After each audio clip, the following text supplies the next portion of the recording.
ನಮ್ದೇನು ಮನಸ್ತಾಪ ಏನಿಲ್ಲ, ಆ ಥರ ಏನಲ್ಲ. ನಾವು ಮುನ್ನೇ ಹೇಳಿದ್ದೀವಲ್ಲ, ಇದು ಒಂದು ಸರ್ಕಾರಿ ಕಾರ್ಯಕ್ರಮ ಅಂದರೆ ಸರ್ಕಾರಿ ಕಾರ್ಯಕ್ರಮ ಅದರ ಪ್ರಕಾರ ನಡೀಬೇಕು. ಯಾರ್ದೋ ಇಚ್ಛಾನುಸಾರ ಪ್ರಕಾರ ನಡೀಬಾರ್ದು. ಅದಕ್ಕೋಸ್ಕರ ನಾವು ಆ ಥರ ಮಾತಾಡೋದೇ ಹೊರತು ಇದೇನು ಮನಸ್ತಾಪಗಳಿದೇನು ವೈಯಕ್ತಿಕ ಕಾರಣಗಳೇನು ಇರೋದಿಲ್ಲ ತಾನೆ. ಇದೇನು ನಮ್ಮ ಮನೆ, ನಮ್ಮ ಆಸ್ತಿ ಅಥವಾ ನಮ್ಮ ಒಂದು ಹಣದ ನಮ್ಮ ವಿಚಾರ ಏನಲ್ಲ ತಾನೆ. ವೈಯಕ್ತಿಕ ವಿಚಾರ ಏನೂ ಇಲ್ಲ. ಇದು ಅಧಿಕೃತವಾಗಿ ಏನಾಗಬೇಕು ಅಧಿಕೃತವಾಗಿ ನಡೀಬೇಕಷ್ಟೇ. ಸರ್, ಈಗ DCM ಇವರು ವಿರುದ್ಧನೇ ರಾಜಣ್ಣ ಅವರು ಮಾತಾಡ್ತಾ ಇದ್ದಾರೆ. ಒಂದು KPCC ಅಧ್ಯಕ್ಷರು AICCಯನ್ನು ದುರುಪಯೋಗ ಪಡಿಸ್ಕೊತಾ ಇದ್ದಾರೆ. ಯಾಕಂದರೆ ನಿನ್ನೆ DKಶಿ ಅವರು ಹೇಳಿದ್ದು ಹೈಕಮಾಂಡು ಮತ್ತು ಇದನ್ನು ದುರುಪಯೋಗ ಪಡಿಸ್ಕೊತಾ ಇದ್ದಾರೆ, ಸಿದ್ದರಾಮಯ್ಯವರ ಹೆಸರನ್ನು ದುರುಪಯೋಗ ಪಡಿಸ್ಕೊತಾ ಇದ್ದಾರೆ ಅಂತ ಒಂದು ಆರೋಪ ಇತ್ತು. ಅದಕ್ಕೆ ರಾಜಣ್ಣ ಹೇಳ್ತಾ ಇರುವಂಥದ್ದು, ಈಗ ಹೈಕಮಾಂಡ್ ಹೆಸರನ್ನು ಮತ್ತು AICCಯನ್ನು ದುರುಪಯೋಗ ಪಡಿಸ್ತಾ ಇರೋದು DK ಶಿವಕುಮಾರ್. ನೋಡಿ, ಸಾರ್ವಜನಿಕವಾಗಿ ಇವೆಲ್ಲ ಅನಾವಶ್ಯಕ ಚರ್ಚೆಗಳಾಗ್ತಾ ಇರೋದು ಸರಿಯಲ್ಲ. ಈ ಥರ ಹೇಳಿಕೆಗಳು ಕೊಟ್ಟು ಏನು ಪ್ರಯೋಜನವೂ ಕೂಡ ಇಲ್ಲ. ಏನೇ ಇದ್ರೂ ಕೂಡ ಅದು ಹೈಕಮಾಂಡ್ ಮಟ್ಟದಲ್ಲಿ ಅಲ್ಲಿ ಮಾತಾಡ್ಕೋಬೇಕು, ಅಲ್ಲಿ ತೀರ್ಮಾನ ಆಗಬೇಕು. ಯಾರಿಗೆ ಏನೇ ಅವರಲ್ಲಿ ಏನೇ ವಿಷಯಗಳಿದ್ರೂ ಕೂಡ ಅಲ್ಲಿ ಹೇಳ್ಕೊಂಡು ಅದನ್ನು ತೀರ್ಮಾನ ಮಾಡ್ಕೊಳ್ತಕ್ಕಂಥದ್ದು ಒಳ್ಳೆಯದು.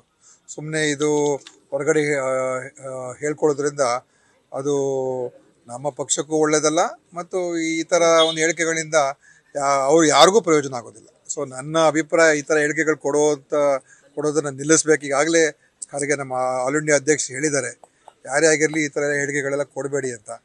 ಅದನ್ನು ಕೇಳ್ಕೊಂಡಾದರೂ ಸ್ವಲ್ಪ ಶಿಸ್ತಿನಿಂದ ಇರಬೇಕಾಗ್ತದೆ ಎಲ್ಲರೂ. ಅಲ್ಲ, ಈಗಾಗಲೇ ಹೋಗ್ಕೊಂಡು ಮಾತಾಡಿದ್ದೀನಿ, ನಾನು ಏನು ಮಾತಾಡಬೇಕು ಅದನ್ನು ಮಾತಾಡಿದ್ದೀನಿ. DK ಶಿವಕುಮಾರ್ ಅವರ ವಿರುದ್ಧ ಏನು ಹೇಳಬೇಕು ಅದನ್ನು ಹೇಳಿದ್ದೀನಿ.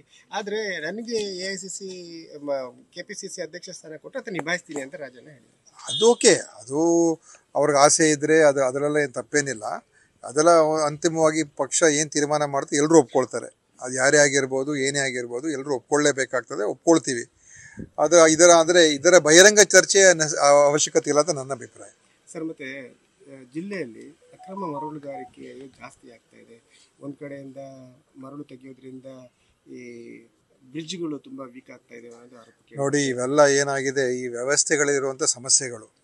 ಇದು ಒಂದು ಕಡೆ ಬೇಡಿಕೆ ಇದೆ, ಇನ್ನೊಂದು ಕಡೆ ಇದರಲ್ಲಿ ಎಲ್ಲರೂ ಕೂಡ ಈ ಅಕ್ರಮ ಮರಳುಗಾರಿಕೆ ಅಂತ ಹೇಳಿದಾಗ ಅಧಿಕೃತವಾಗಿ ಮರಳನ್ನು ತಗೊಳ್ಳೋದಕ್ಕೆ ನಾವು ಅವಕಾಶ ಕೊಟ್ಟಿದ್ದರೂ ಕೂಡ ಅದನ್ನು ತಗೊಳ್ಳೋದಿಲ್ಲ. ಮತ್ತು ಈ ರೀತಿಯಾಗಿ ಸುಲಭವಾಗಿ ಸಿಗುವಂಥ ಮರಳಿಗೆ ಎಲ್ಲರ ಮೇಲೆ ಕಣ್ಣು ಅದರ ಮೇಲಿದೆ. ಅದು ಇವತ್ತು ನಿನ್ನೆಯಿಂದ ಆಗಿರುವಂಥದ್ದಲ್ಲ. ಆದ್ದರಿಂದ ಇದನ್ನು ಖಂಡಿತ ಇದು ಎಲ್ಲರೂ ಕೈ ಜೋಡಿಸಿದ್ರೆ ಅವಾಗ ಸರಿಪಡಿಸ್ತಕ್ಕಂಥದ್ದಕ್ಕೆ ಅವಕಾಶ ಇದೆ. ಅದು ನಾವು ನಮ್ಮ ಇಲಾಖೆಯವ್ರು ಇವತ್ತು ಕೂಡ ಮಾತಾಡ್ತೀನಿ ಮೀಟಿಂಗಲ್ಲಿ, KDPಯಲ್ಲೂ ಕೂಡ ಏನು ಮಾಡ್ಬೋದು, ಹೇಗೆ ಮಾಡ್ಬೋದು ಅಂತ. ಈಗ ಮೊನ್ನೆ ಬ್ರಿಡ್ಜ್ಗಳೆಲ್ಲ ಹೋಗಿರೋದು, ಕನಿಷ್ಠ ಬ್ರಿಡ್ಜ್ನ ಹತ್ತಿರದಲ್ಲೂ ಕೂಡ ಮರಳನ್ನು ಬಿಟ್ಟಿಲ್ಲ ಅಂತ ಹೇಳಿದ್ರೆ ಜನ, ಇದು ಅಂತಿಮವಾಗಿ ಕೋಟ್ಯಾಂತರ ರೂಪಾಯಿ ನಷ್ಟ ಆಗ್ತಾ ಇದೆ. ಯಾರು ದುಡ್ಡಿದು? ಜನರಿಗೆ ತಾನೇ ತೊಂದರೆ, ಈಗ ಓಡಾಡೋಕ್ಕಾಗ್ತಾ ಇಲ್ಲ.